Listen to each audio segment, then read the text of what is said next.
Welcome everyone to the ninth in a series of panels we're doing with some of the world's most influential people in the world of accounting. These are people that run or are part of global accounting networks, alliances, communities, clubs, groups, and we are in interesting times. So in this series, we're talking to them about how Covid-19 and these crazy times were affecting the accounting profession and their clients. So I'm going to ask our guests very briefly to introduce themselves and we'll get straight on with the questions that we're asking today. So, Stephen, can I start with you and we'll go around to Clive, Mark, and then Tim. Yes, hi Rob, thank you for welcoming me back. I'm Stephen Hamlet, Global Chief Executive of Russell Bedford International, qualified chartered accountant with a degree in law, and now very much looking after accountants. My early career, I started focusing on businesses expanding internationally, helping them find centralized solutions as they entered new jurisdictions. And this led to me moving into more strategic and business development roles, where I've been now working with international accounting groups for some 12 years, working my way up from regional director and CEO of a couple of associations, and now in my fourth year as global chief executive of, and I think last time I described us as award-winning, so I won't mention that this time, and I'll just say global CEO of Russell Bedford International. We cover 350 offices in more than 100 countries. That's very modest. Thank you, Stephen, and great to have you with us. Clive, great to talk to you again. Quick introduction, sir. Thank you very much. So I'm CEO of MGI Worldwide. We're a network that has recently merged with a large American association, CPA. I've been in this business for 10 years. I'm actually on my fourth career and fourth decade. I have a degree in philosophy and psychology and an MBA. My first career was running a select committee in the House of Commons. My second career was running a shipping company. My third career was running my own headhunting business. And now I've been a decade in MGI. We're about the same size and almost as big and beautiful as Russell Bedford, possibly a little bigger and probably a little more beautiful. There's so much modesty here. Mark, where do you go with that? Please introduce yourself. Is that beer you've got going on there? No, it's just orange juice. Okay. No. Wait until the sun's over the yard arm. My name's Mark Saunders. I'm actually still a practicing accountant. And still on what has been my only career. I'm a partner in a firm called Wilder Co, who have offices in the City of London, and most of what I do is corporate audit work. But I'm also serve on the global board of Integra International, which is one of the smaller but fast-growing associations in the world. We have 132 members as of about 3 or 4 weeks ago. There are 2 or 3 pending, and in about 70 countries. But we're growing quite quickly. I've served on the global board for about 12 years or more, and I've served a 2-year term as global chairman. And our association is managed by that global board. I'm also a chartered accountant. I didn't say that at the beginning, did I? You did actually, but we could tell because you're the only one wearing a tie anyway, Mark. So well, you know, if you're having a proper meeting, you've got standards, haven't you? Yes. Well, great to have you with us. And Tim, can you follow all of that? Yeah, Tim Wilson. I'm Chief Executive of MSI Global Alliance. We're an alliance of 50% law firms and 50% accounting firms, mid-size. We've got 260 firms in 100 different countries. We're celebrating our 30th anniversary this year. We were hoping to have a big celebration, but it's been rather dampened, shall we say, by COVID. I've been with MSI 6 years.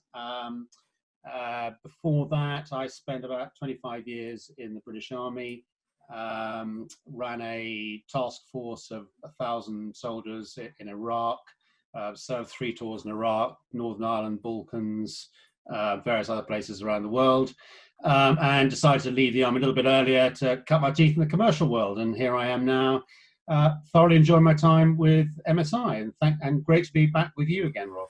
Well, we were saying with Stephen earlier on, Mark, if anyone can get invited anywhere once, but to get invited back again, you must have done something right first time. So for 3 of you, Clive's very much on trial today because it's his first time on my goodness, one of the panels that we've done.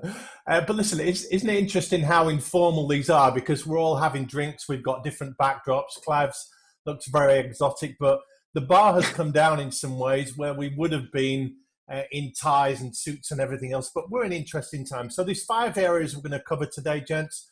First is the response, how your member firms have coped and what the good ones have done well. We're going to look at support and what you've done to support your member firms and what have they asked for in terms of help and advice.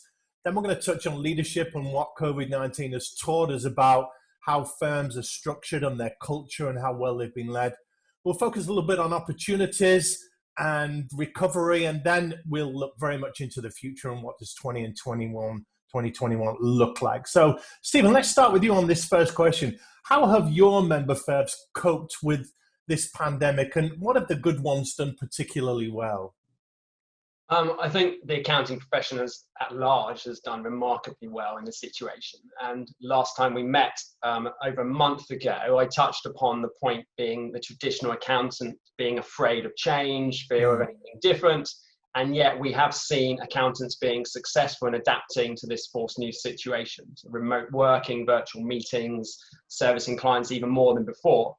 And accountants seem, dare I say, surprisingly geared up and prepared for this. You know, the technology was there, the attitude was there, and certainly the ability was there.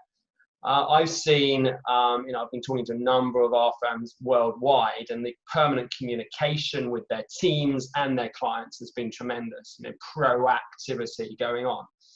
I'd read, I think it was the Accountancy Age survey the other day. They interviewed accountants and they said 98% admitted that they were stressed in their job, and that was before COVID-19. So it's probably way over 100% now. Mark, being an accountant, will say that's not mathematically possible. But I think it's just remarkable that the stress that the profession was under anyway, and now with this situation, I mean, accountants have had to, and this survey actually did talk about, heartbreaking stories from clients and having to deal with that, combating those situations, assisting their clients, but obviously at the same time having their own practices and the future of their practices to obviously maintain and ensure that there's a future there and keep their staff and their colleagues motivated. And I think it's just been tremendous. You know, this whole trusted advisor role has just really made accountants step up to the mark.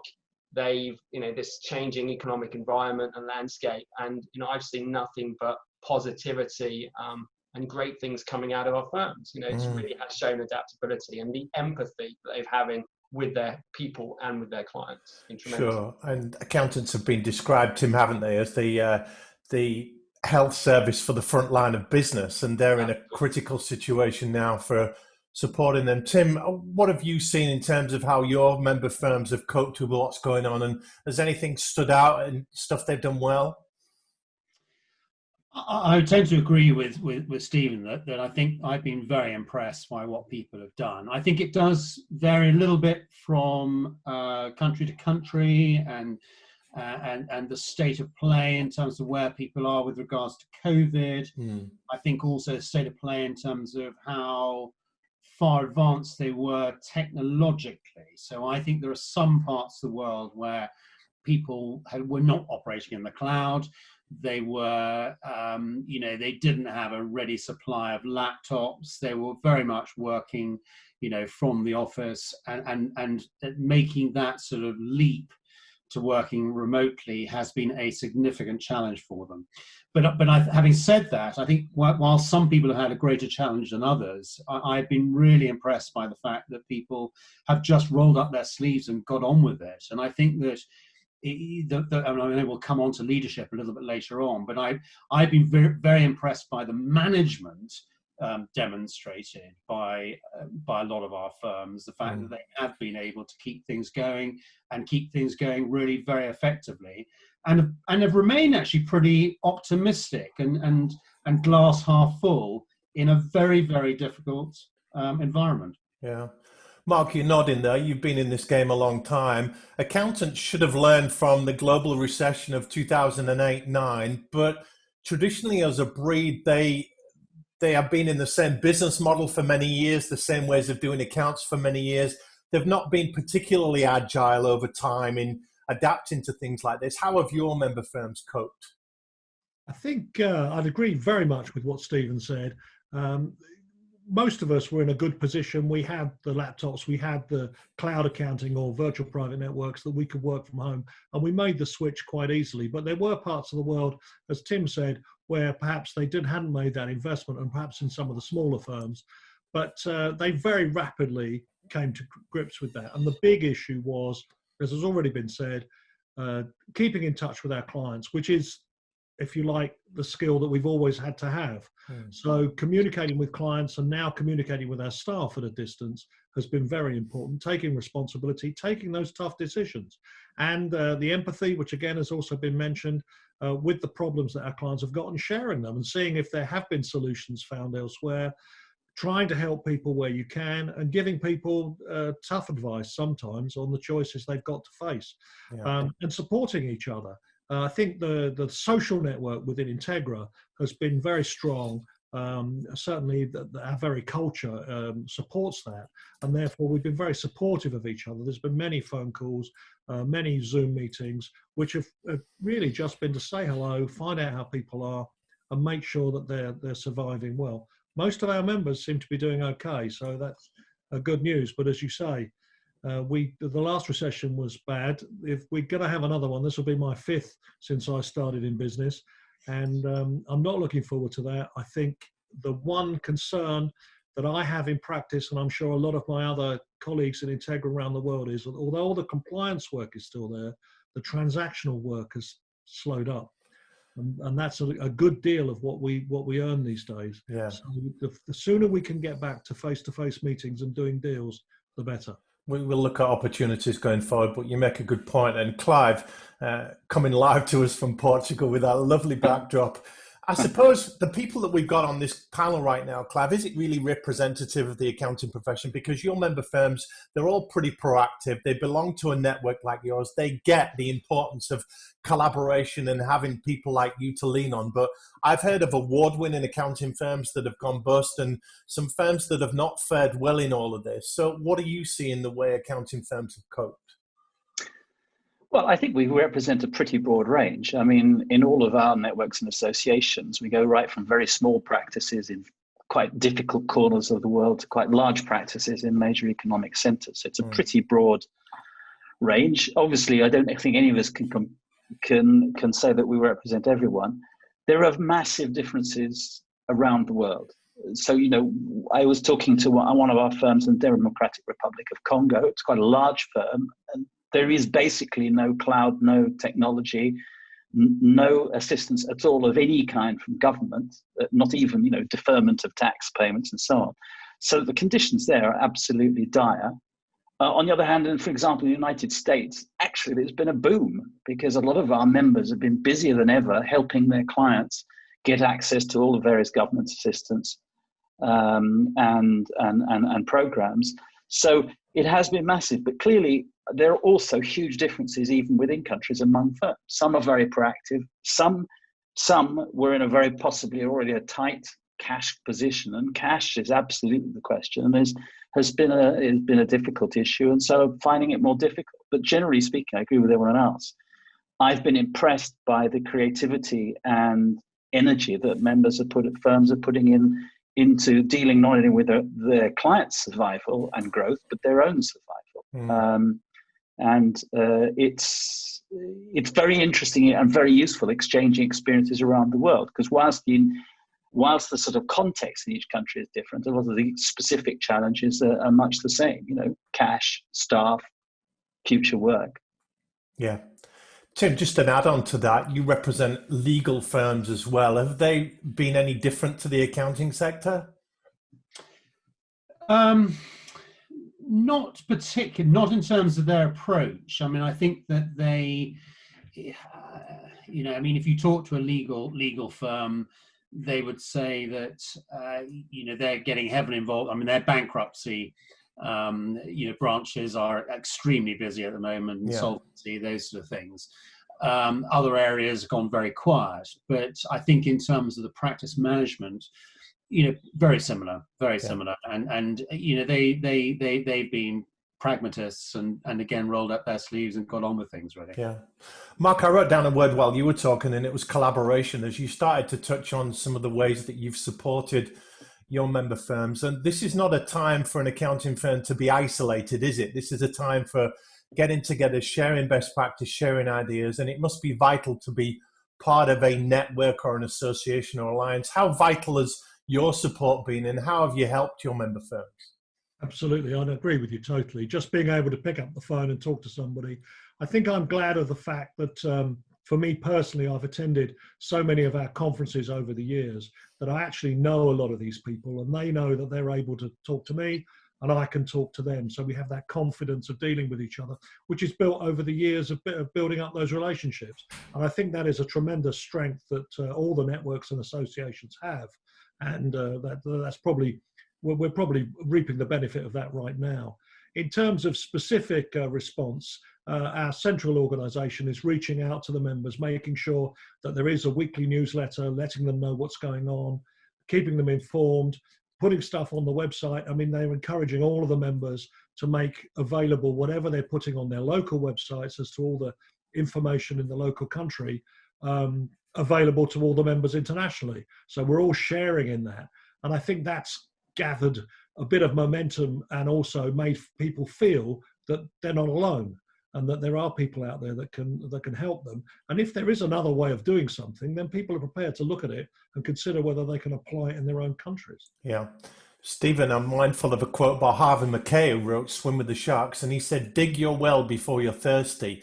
And Mark was hinting there, wasn't he, at the relationships that you build so that when you do need help, there are people to reach out to. So talk to us about how vital the support has been from Russell Bedford International for your member firms.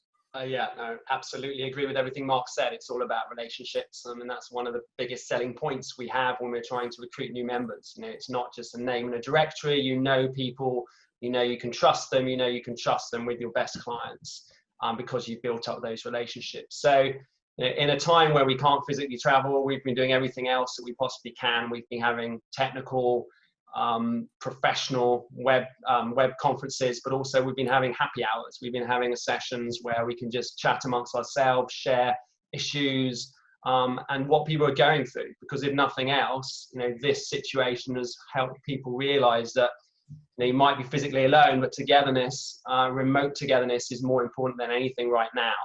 And having those people just to say, you know, to help you in that peace of mind. You know, there's been a lot talking about mental health and the psychological effects on this as much as the economical and financial effects.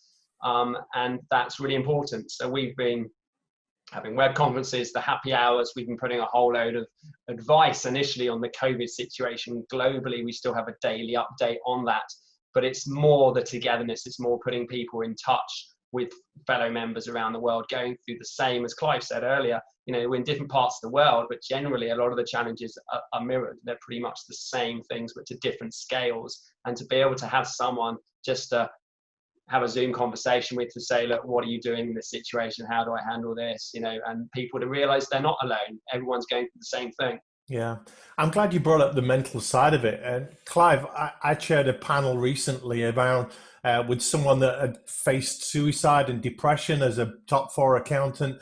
And accountants deal with certainty, but there's massive anxiety around at the moment. The firms themselves are struggling to know what's going on.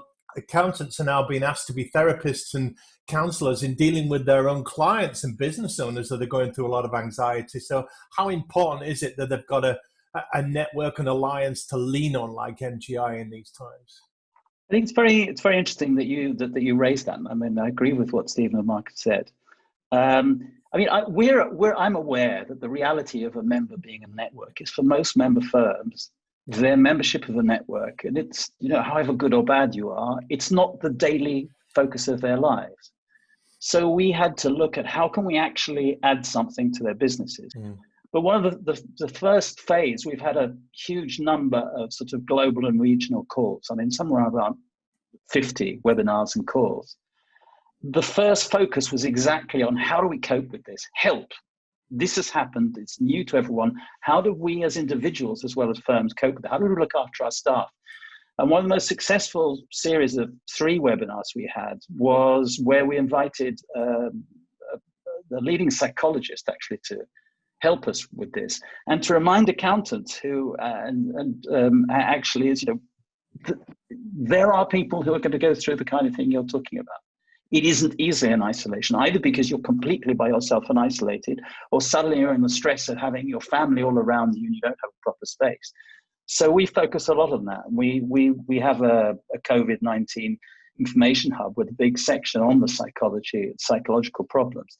Of course, now actually is almost, as we begin to come out of it, the risk, the mental health risks are very important, and bringing everybody together and sharing exactly, as everyone else has said, actually sharing and collaborating has been very important, because they realize they're not alone.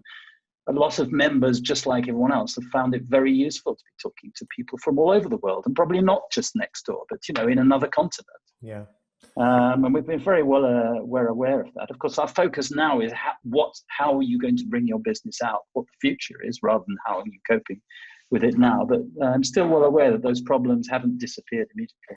Yeah, and we're going to move on to opportunities soon. But Tim, I've had the privilege of spending some time with the MSI Global Alliance family, and it is a family at this time, isn't it? We've talked about the importance of communication and talking and the mental side of it. How have you supported your member firms?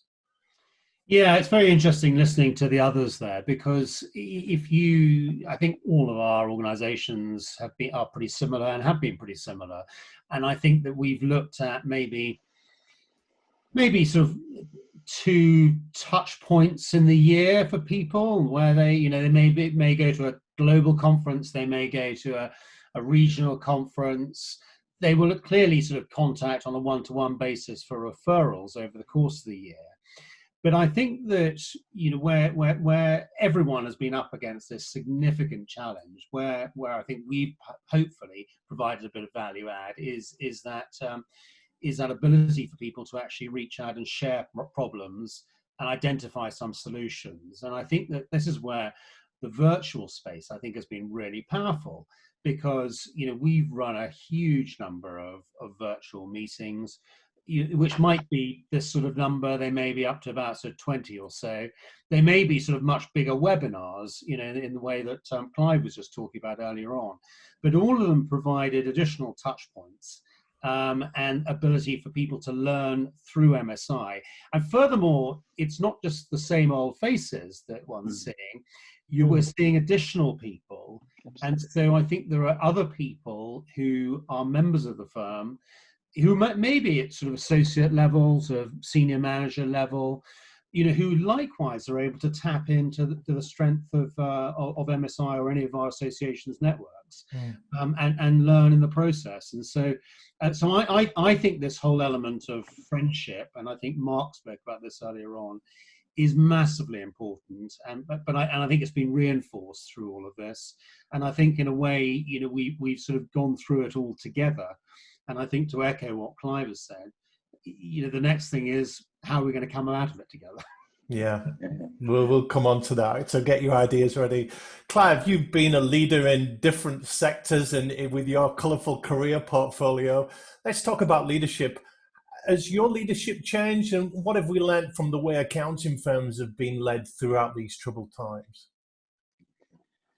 Well, our leadership as an organisation hasn't changed during this, but as far as leadership of accounting firms are concerned, I honestly think it's made me realise that the character of the leader, the managing partner, is extraordinarily important.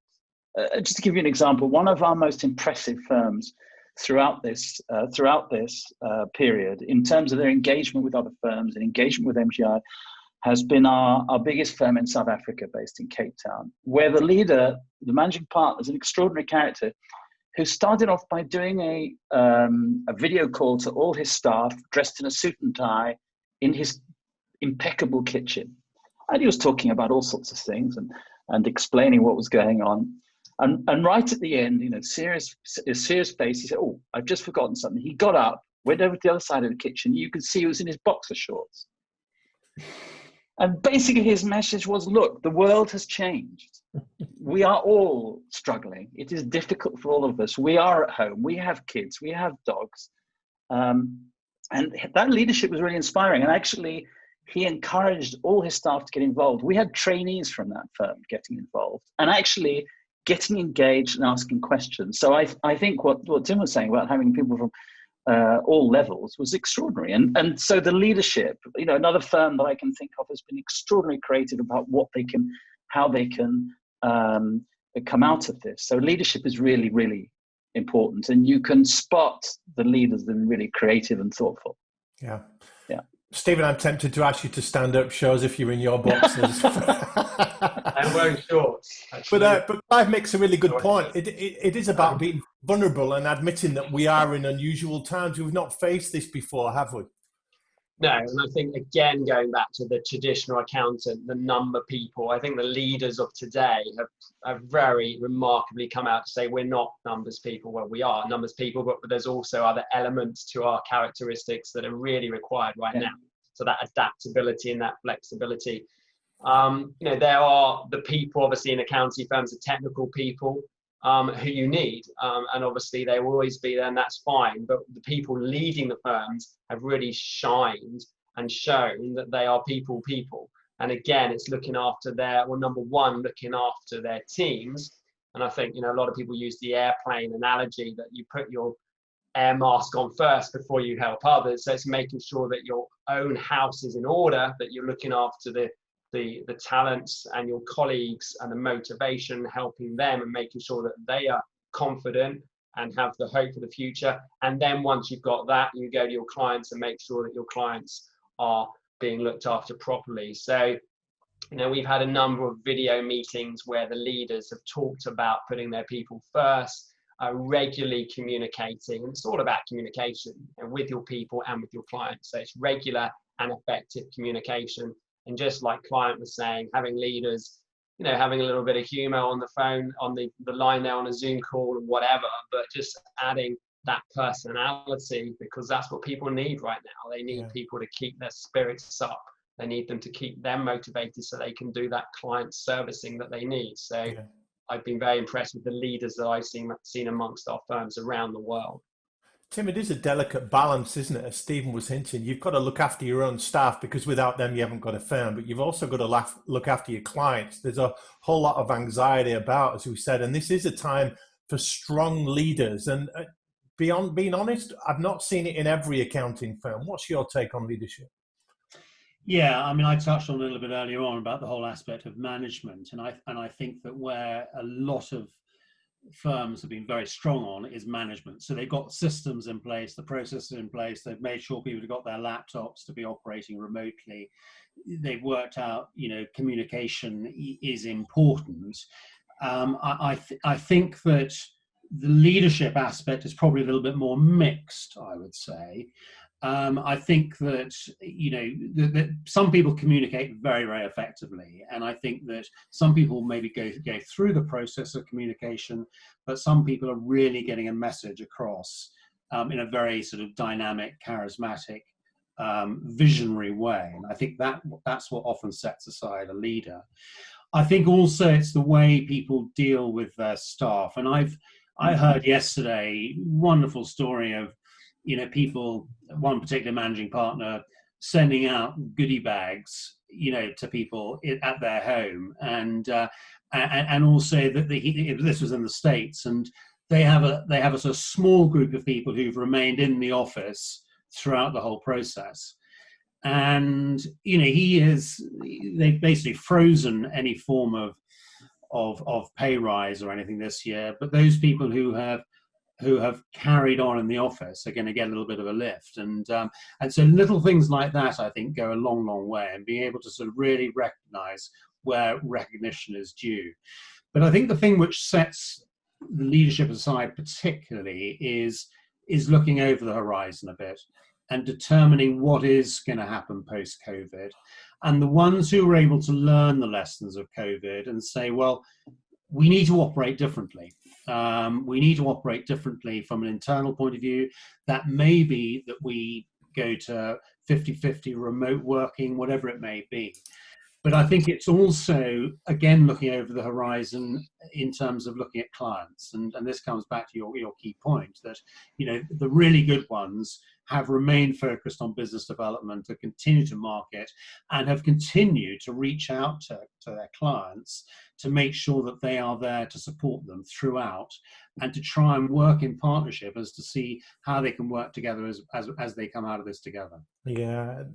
Mark, Tim brings up an excellent point. Leaders need to have one foot in the now and one foot in the next, because they've got to be operational but also strategic, haven't they? Well, what does good leadership look like for you? Well, I think the communication, which everyone has mentioned, is the most important thing, and certainly reaching out to those people that perhaps aren't communicating with you directly and making sure you're in touch with them, both staff and clients.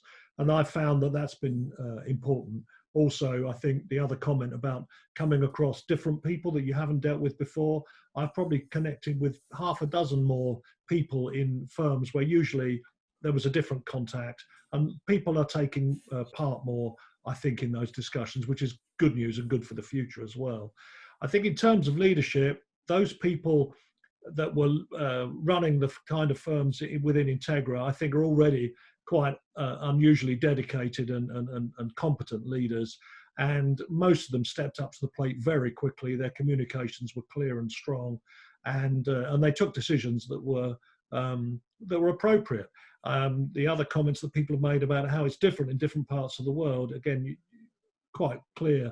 I mean, in America, because people can drive to work quite easily, they don't rely on public transport so much. In many of the cities in America, there's still car parking within the cities. And so they have maintained people in the office, perhaps less than normal. And that's been a different working relationship to other parts of the world where there have been complete lockdowns. And I've spoken to people in Italy, of course, who couldn't get to their office at all. It was out of the question. And they locked down so quickly, they didn't have much time to make preparations. And so things were a bit more difficult for them.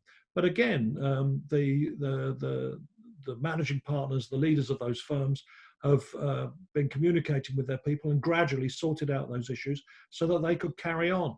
In terms of marketing and carrying on doing the marketing, yes, business development is very important. And we are still talking to people about the opportunities that existed before we had to lock down to see if any of those can be progressed, and to keep in touch with those people who were developing ideas or developing situations in which we all could have taken part. And we'll just either pick them up later or they're continuing to tick along.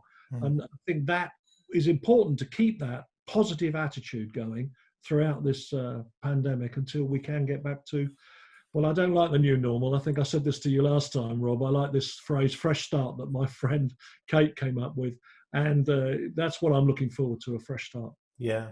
Stephen, you were very bullish at the beginning of this about the opportunities for recovery and growth. Let's camp on that right now. Where do you feel accounting firms will have opportunities for growth coming out of this?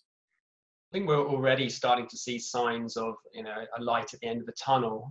In fact, many of our, firms, it was always just a question of cash flow and not knowing when the money was going to come in, but we're continuing to work for clients even more than they were before. So the good accounting firms, not just the Russell Bedford ones, but the other ones out there as well, never stop working and never stop being there for the clients. So I think there's a lot of potential to carry on doing more.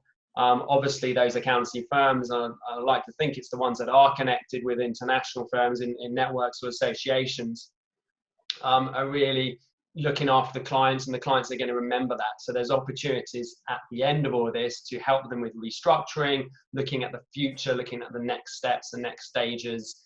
A lot of our firms have already seized opportunities from accountancy firms that have not done so well, and actually are picking up more staff and more employees because they have extra work and they do need that extra resource, and they've been able to get some good human resource from other firms that are maybe not being coping.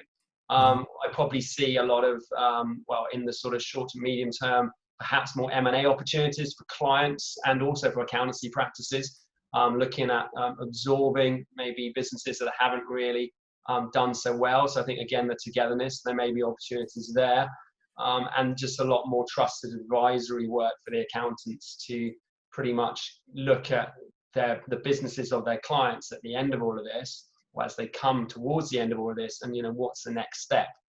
So again, be able to offer that advice. So the good accountancy firms would have kept hold of their good people and would have kept hold of their good clients, and may also be attracting additional new clients from accountancy firms that haven't really been stepping up to the market and haven't been proactively looking after their client base. Yeah. Tim, you mentioned earlier the opportunities for restructuring, bankruptcy, insolvency. Clearly, there's a lot of that going on. But what we do know is that firms have depleted pipelines. They have lost some clients that have gone out of business. They've not been focusing on business development, sales, marketing so much over the last few months. So how are they going to recover from this, and where will the growth come from, do you think? Well, I think the first thing I would say is that, of course, there are some parts of the world who are pretty much through COVID now. I mean, there is significant growth taking place in Asia at the moment. There is, New Zealand hasn't really had anything at all of COVID. Australia is pretty much back to normal.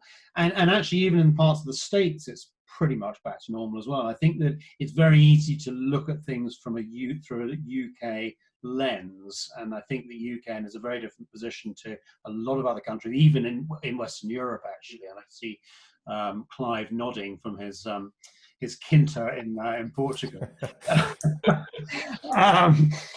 So I think people are in a different place depending on where you are in the world, and I think that, certainly in Asia, I think that that recovery is roaring along very well now. I think someone I was talking to yesterday was describing, we've heard about the V-shaped recovery, other people, or he was talking about a W-shaped recovery. So he feels that there may be an initial recovery, which may last for a few months, but then actually, will fall off the cliff a little bit again, and before then sort of coming back again. So what sort of a recovery we're going to see, I don't know. But what does it mean for our firms? I think that, in many ways, they'd probably go look at sectors, market sectors, I think will probably be fairly important. There are probably some sectors one ought to be sort of steering clear of. Likes of aviation, probably not one to go down or try and find business in just at this stage. But other areas, I mean, things like retail, there are going to be opportunities in retail, I suspect. Notwithstanding the difficulties that retail sector has had in the last 2 or 3 months. But I think they've got, the clever ones will look at the market sectors and then put all their energy on business development and market. Yeah. Have we just lost you there, Tim? Did it go a little bit quiet? That's okay. We're still live, I think. I can see people moving. So the wonders of technology. Mark, let's come to you. You talked earlier about striking this balance between compliance and advisory and looking for where these opportunities are. Where do you think firms are going to hit growth over the next few months? Well, I certainly agree with Tim that assisting our clients to how they come out of it, giving that advice is going to be a critical thing, and certainly to maintain the advice with existing clients. But in terms of gathering new clients, again, if we're setting that example, and if other firms are not setting that example, then we will show ourselves to be more attractive, perhaps. Whether we can do that on a global basis, I'm not sure, but I think it's certainly something we should consider. If we can come up with an integrated approach that we share around the world, and we share best practice in the kind of advice we're giving, there might be some great leverage in that. And it's certainly something I shall think about for the rest of the day and see if I can come up with a good idea. But I think, yes, there'll be bankruptcy and insolvency advice that we need to give, so our clients will reorganize in various ways. I agree that market sectors, some are doing much better than others. What happened in America yesterday on the stock exchange was quite astonishing. The NASDAQ is now at its highest ever level. I don't understand that. But tech is clearly a big mover. And obviously pharma, big pharma is obviously going to make a load of money, but little pharma and all the little development companies that are around all of that kind of technology are going to be looking around and probably be able to get finance, and there'll be opportunities in that sector as well to help those. Yeah. And I think a lot of those are cross-border businesses. They operate, I mean, certainly within Europe, cross-border work is very, very common, but in other parts of the world as well. That's what's going to happen, and that's where our associations and networks will be able to have an advantage, I hope. Sure. Clive, Stephen mentioned the trusted advisor phrase, and we have clients crying out for advice now, and it seems that whatever the problem, whatever the opportunity, accountants are the answer, aren't they? So where do you feel the opportunities are for them?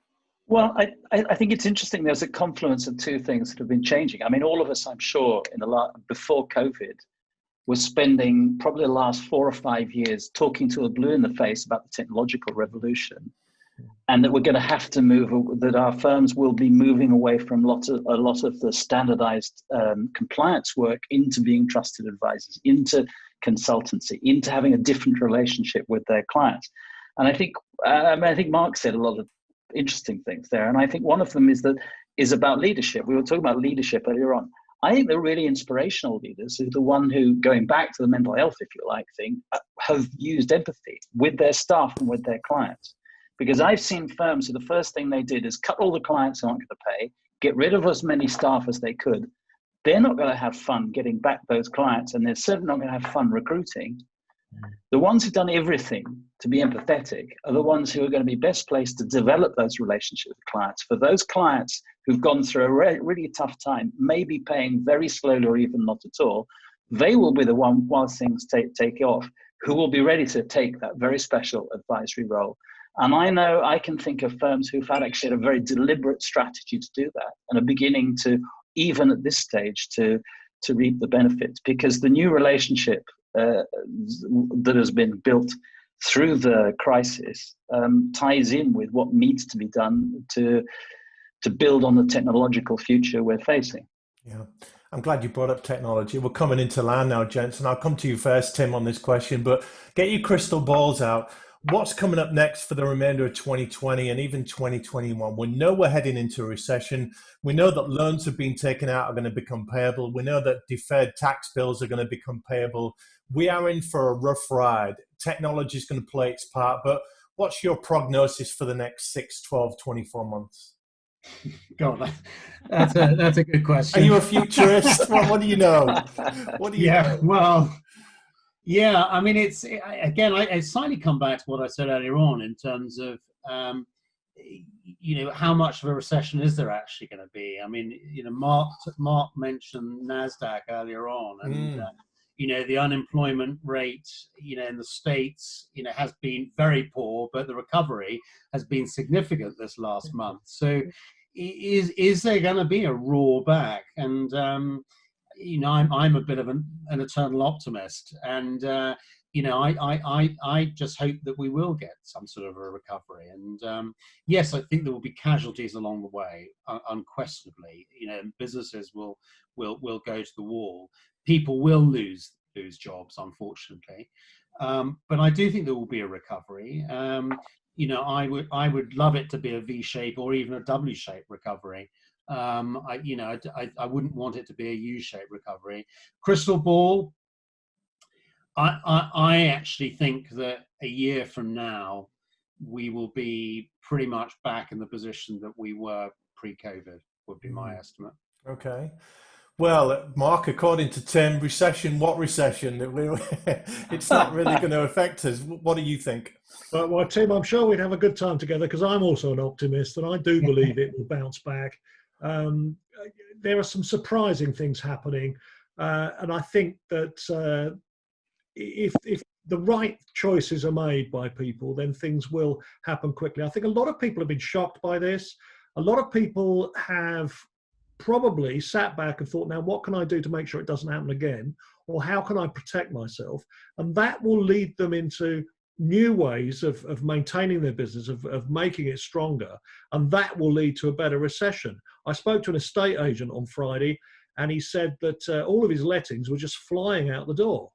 And one of my other chums said to me, that's because there's all these divorced husbands having to kicked out of their houses because their wife can no longer stand the sight of them during lockdown, and they're all looking for someone to live. But I don't know if that's true. But I think there are going to be things that come out of this that are actually a good result. And certainly there will be people that suffer. And I think aviation is a good point. But I think that there are opportunities. There will be opportunities. And I'd like to think the retailers will learn from this and they will change their business models, because so many of them have gone to the wall in the past year or so. International retailers have had so much trouble and they now need to rethink their model because people still need to buy the goods. It's just a question of how we deliver them. Well, I'm sure shares in Amazon have gone up and the whole line e-commerce has really taken off. Clive, I'm wondering, there's no vaccine in sight. It might be another 6-12 months before we get a vaccine. We're going to be social distancing for at least till Christmas. Face-to-face events and traditional ways of doing things still seem a long way off, even though we're easing out of lockdown. So what's your prognosis for the rest of the year and 2020 on, which some say might be a bit tougher than 2020? Are you eternal optimist as well, Clive? I'm sorry? I am an optimist. And I think that overall, I think the recovery will be much faster than, for example, after the financial crisis. I mean, the crash has been appalling, but I think the recovery will be very fast, whether it's a V or a U or a, upwards L, whatever. However, I think that I think there are risks here. I mean, I think if in countries like the United States, for example, if they're not careful and there's a second wave, which there is a huge risk, it will be a very nasty W, and it could be much worse. So that the way that countries have actually dealt with the crisis is extremely important, because as countries are coming out, there can be some very fast recovery. It will change the way we work, the way we do things. A lot more people will be working from home, will be finding alternatives to public transport, and so on and so on. And I think that will change and has huge opportunities. So I'm also positive, like Mark and Tim. But I think there will be big variations, and there could be some nasty surprises. I think the other thing is that psychologically, we've all been in a crisis, and kind of when you're in a crisis together, we're working together, helping each other. As we come out of it and have to face the day-to-day reality, it is going to be very tough. And I think psychologically, I think the second half of this year and the beginning of next year are actually psychologically in many ways going to be even tougher than this first period. But there will be some very exciting developments as well. Well, let's turn to the probably the most positive out of all of us here. It's Stephen Hamlet. Stephen, what's your prognosis for what's coming up over the next year or two? I was going to say, I certainly won't be the pessimist amongst all of you after all those optimistic and positive comments. I seriously do tend to agree with what everyone else has said. There's been a lot of aid and help from governments around the world, looking at the UK situation to minimise this effect, to ensure that people are not laid off as much as they could have been, the whole furlough system, etc., to try and keep businesses afloat. I believe very much that if there's not a second wave, then I would hope, along the lines of what Tim said initially, that we will be back to similar situation come a year or so. Quietly confident that I don't think there will be a second wave, but again, it's how governments have obviously handled these restrictions. What's going on in the States at the moment would maybe lead to a little bit of a concern, but I believe that a lot of lessons have been learned from this. It's very easy to look at the negatives, but a lot of positives have come out of all of this. People working differently, people approaching their businesses differently, people coming together differently. And all of those positives can only lead to optimism in the future. And I really hope that we don't see a massive recession and we do come out of this, because there's a lot of things that can happen in the next few months to make sure that economies do recover. Sure, and we are nothing if not resilient. I'm just going to ask you, gentlemen, for closing remarks. So just be thinking about 60 seconds or so. What advice would you give to the accountants, the leaders that are watching and listening, in terms of what should be on their agenda for the next few months as we face still uncertain times, but there is reason for hope? There's a case to be made for collaboration. Doors and walls will come down. We're in a global environment. So, Tim, I'll start with you, and then we'll go to Mark and Clive and Stephen again. Just closing remarks, maybe words of encouragement or advice for those people listening into how they should be dealing with what's coming up. Tim. Yeah, I think hold on to the positives. I think we've talked about things like communication. We've talked about, teamwork, operating together, collaboration, all of those aspects. I think hold on to all of those good things which have come out of all of this. But do look over the horizon, and whether it's, a U, a V, a W, or whatever it is, remain positive, but think in terms of what your model should be going forward, and therefore, who should you be engaging from a business development point of view, from a client point of view, so that you can make sure that you can really sort of take your firm onto the next stage as that recovery takes shape. That's very good. And Mark, this is a time to change, isn't it? If you're not going to change and adapt now, when are you going to? So what are your final words of encouragement and inspiration to those watching? I agree with making the most of the positives and what's been good from this, but also learn from the mistakes. Find out what went wrong, where you had a few hiccups. Make sure you repair those, and you're more robust going forward. And I think that's going to be the thing that you can communicate to your clients is to make sure they're more protective of their business, and they have taken the steps they need to weather any further storms that might come. Let's hope there isn't a double a recession or a double dip, and we can start to move out of it. And if we take a positive attitude, and if the leaders step forward and advise their clients accordingly, and say to the rest of the world, look, this is how we've dealt with it positively, this is how we can help you moving forward, then I think the opportunities will present themselves. Yeah.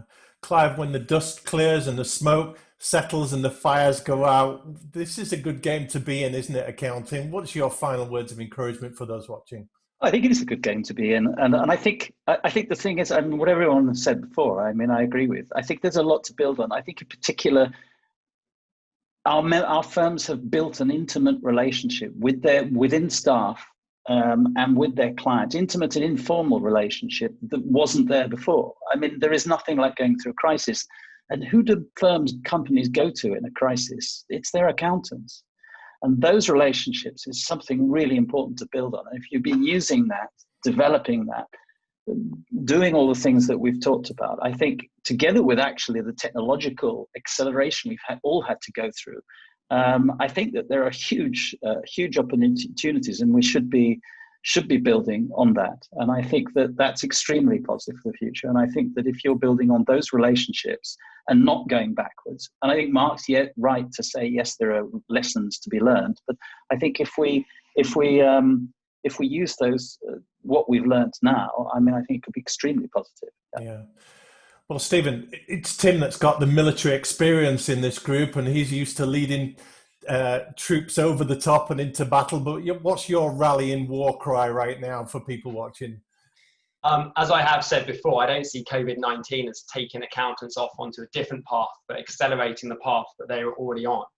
I'd like to actually mention a clip that a friend of mine sent me recently from a comedian. It's quite an old clip, but it was talking about the characteristics of people and what professions they would end up going into. And it said, if you're good at maths and problem solving, you become an engineer. You're good at people skills and problem solving, you go into management. If you've got OCD and everything has to be exactly right, and math skills, you become an accountant. And he then goes on to say, accountants can solve problems, but accountants can't solve problems, but can identify them. And however funny the sketch was, we really need to disconnect accountants from that reputation. This is now the time to shine. Accountants can identify problems better than anyone else, but also accountants can advise on how to tackle those problems more than anyone else. And I think now is the time to shine. Now is the time to prove that the accountants are the trusted advisor to the entrepreneurs and the businesses out there in the world. And it's all there for the taking, for the profession. Well, gentlemen, I thank you for your candor today, for your insights, for your honesty, for your willingness to share, because this is a time to keep talking, isn't it? So it's been a brilliant discussion, and we appreciate you turning up and talking on behalf of your various networks and organizations. I'm going to stay on a couple of minutes if you want to talk a little bit longer off the record, but I'm going to hit the stop button. You've probably got Zoom calls coming up on the hour because we finished with perfect timing. But these are crazy times. And once more, thank you so much for your contributions today. Thank you, Rob. Thank you. Thanks a lot, Rob.